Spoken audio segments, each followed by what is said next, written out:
Okay. Kabayad tayo ng Meralco sa bayad center na lang po. Para hindi na masyadong malayo. Para malapit na lang. At least yung bayad center naman exclusive naman sa Meralco yun.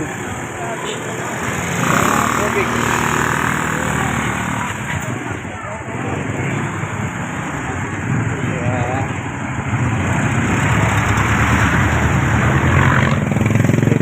Sa Arbosa sa District 1 Tondo, Manila.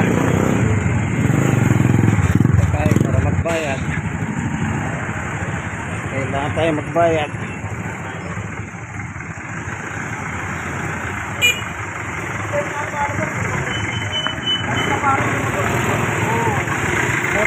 Ang Meralco bill.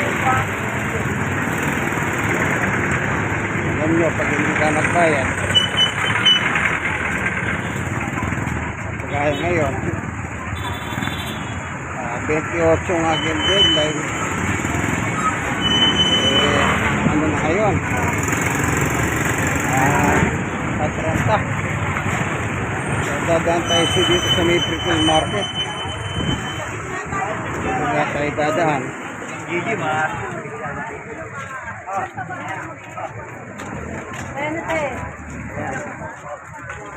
ay medyo masakit kasi itong kalsadang ito na ginawa ng palengke, gawa ng nasunog yung palengke ng araw, dahil 2 taon na. So temporary itong kalsada ng Hermosa ang ginawang palengke, pero ginagawa naman na yung palengke.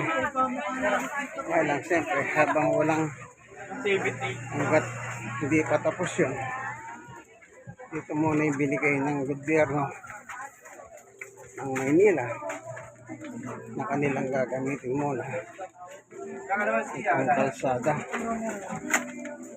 Kaya dito masikip. Ito gusto nyo bumili ng pasyat, meron pasyat. Sige ho na yun. Sayaw pa tayo.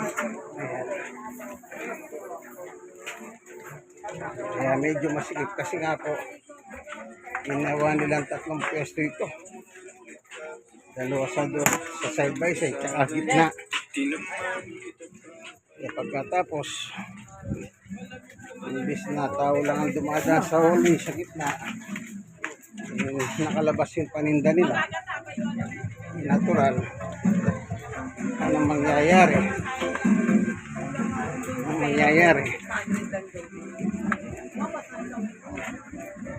Buhol-buhol na traffic.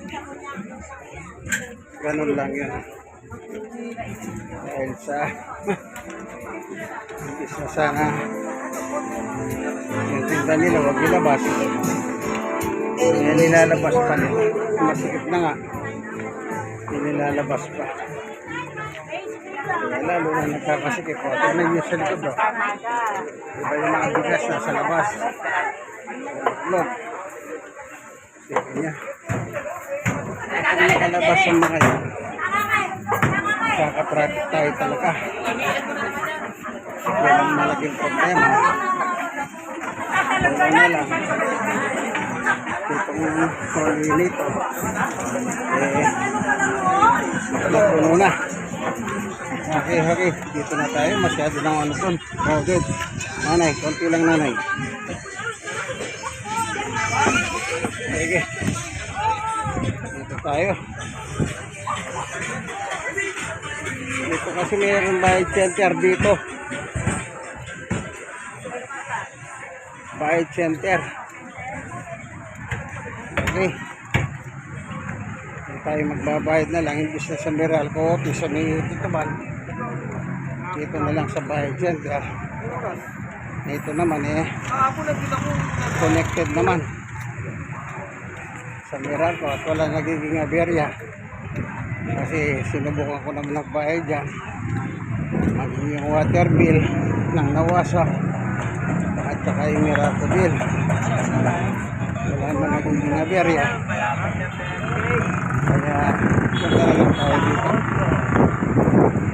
Ito, tatayo tayo sa Waldona. Yan, namumuro ng ano, lagi. Namumuro na naman. Parang gusto na namang umulan.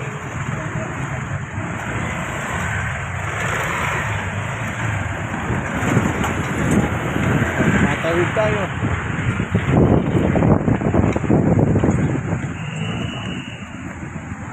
Okay.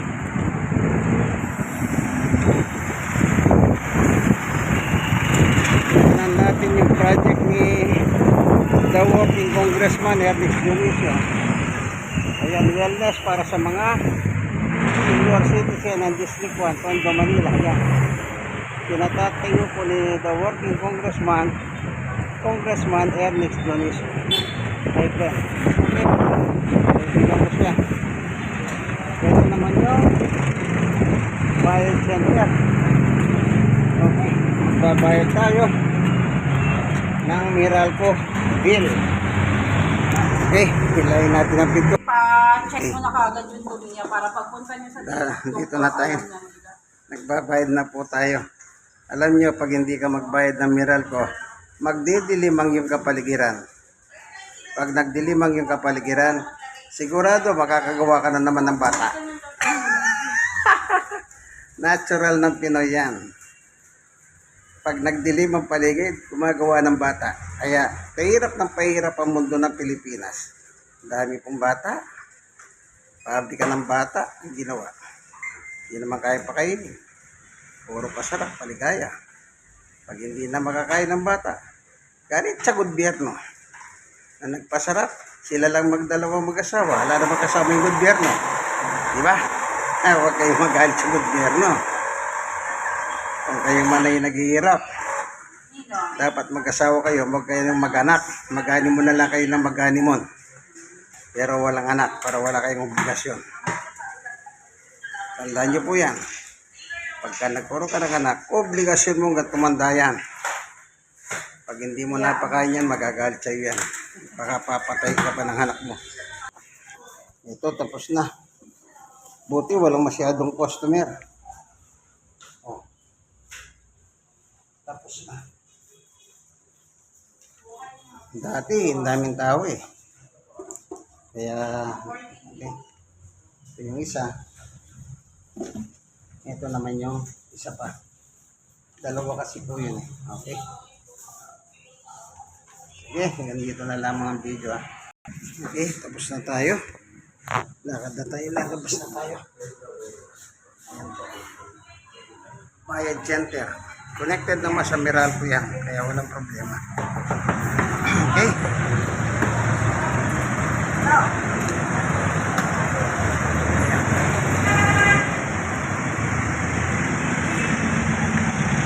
Yan yung proyekto ni the working congressman Ernest Dionisio. Wellness para sa mga senior citizen ng District 1 para daw masubaybayan yung kalusugan ng mga matatanda. Kaya niya pinatayo yan, pag-upo niya. Ngayon, nasa second term na siya. Talagay ko, malapit nang matapos yan. Maganda naman kung meron siyang naisip na gano'n kasi nakita niya po yung kalagayan ng mga matatanda, senior citizens dito sa District 1, Tondo, Manila. Nakita niya, hirap na hirap po sila. Kaya nang ginawa niya. Okay, lakad na tayo, papauwi. Total, tapos na tayo. Kasi connected po yan, bayad center yan sa Meralco. Kaya ito, tumatawid tayo ngayon. Papuntang Divisoria yan. Dito sa harapan ko, papuntang Caloocan. Okay. Walking exercise. Para tayong nag-exercise. No?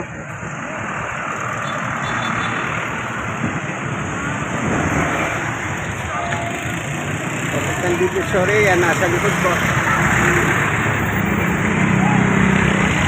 Okay. Talagang maraming sasakyan.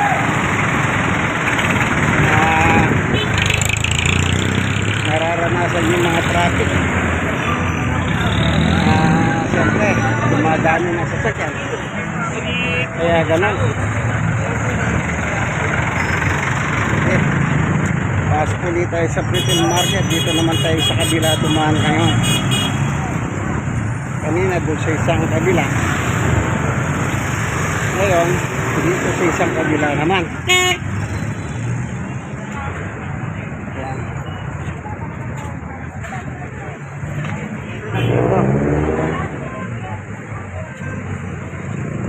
Ito. Tapos na tayo.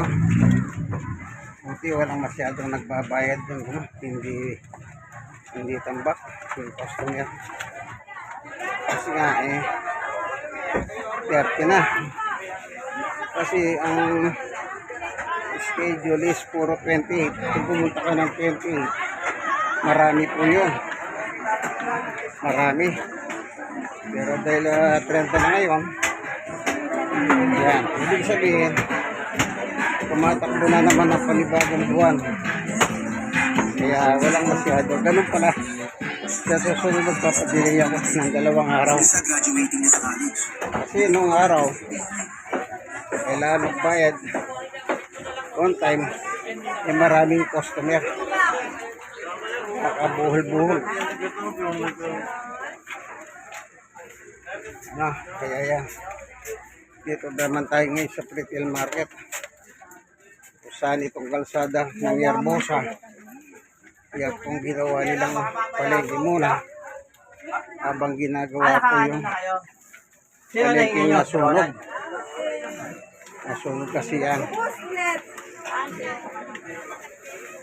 Kaya nandito tayo ngayon.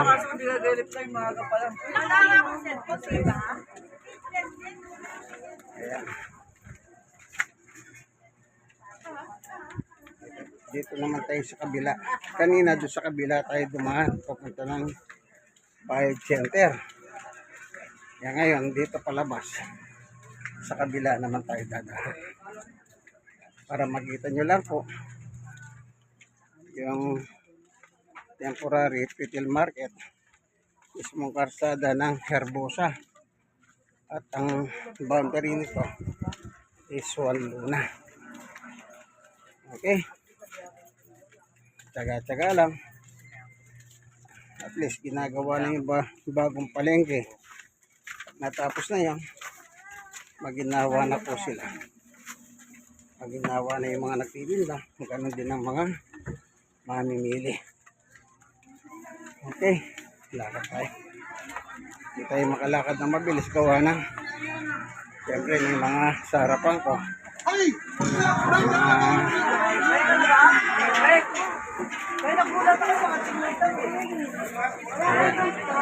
Dito puro isda.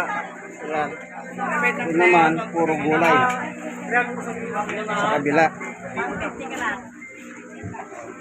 Gulay oh. Gulay yan. Dito naman puro mga isda naman. Yan. Isda.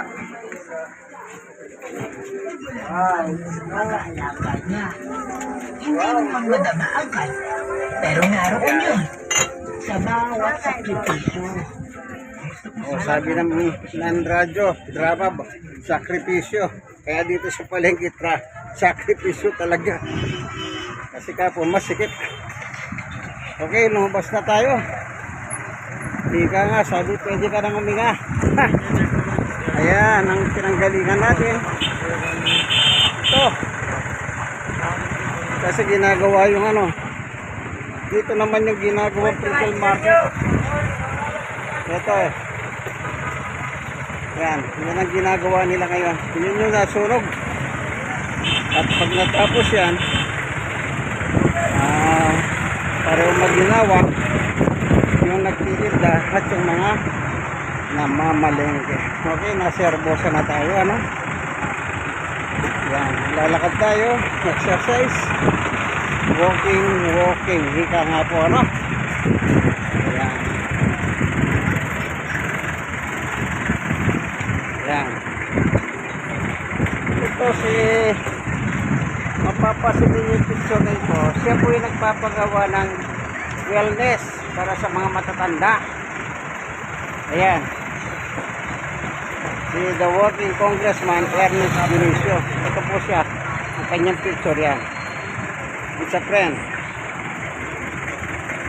Okay. Kaka-traffic kasi nga doon sa kanto.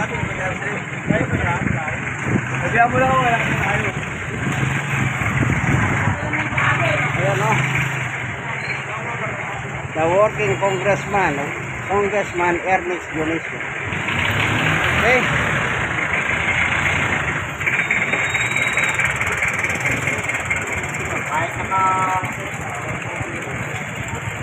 Lakad tayo.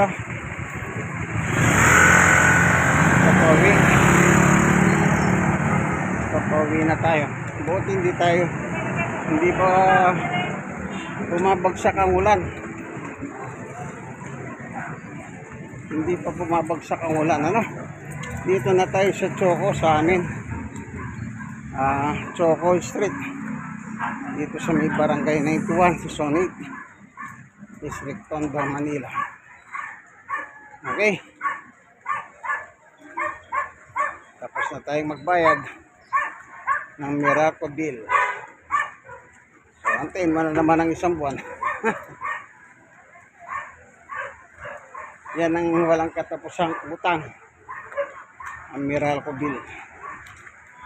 So, pag hindi ka nagbayad, sabi ka, gagawin nilang madilim ang yung paligid. Okay. Okay, nandito na tayo, ano? Nandito na po tayo. Okay. Dito naman po kami. Ayan, dito kami ngayon. Tapos na yung pagbabayad ng Miracle. Very good. God is good all the time. Inyo pong kaibigan Jesus, kaibigan, like and share. At i-share nyo po sa iba.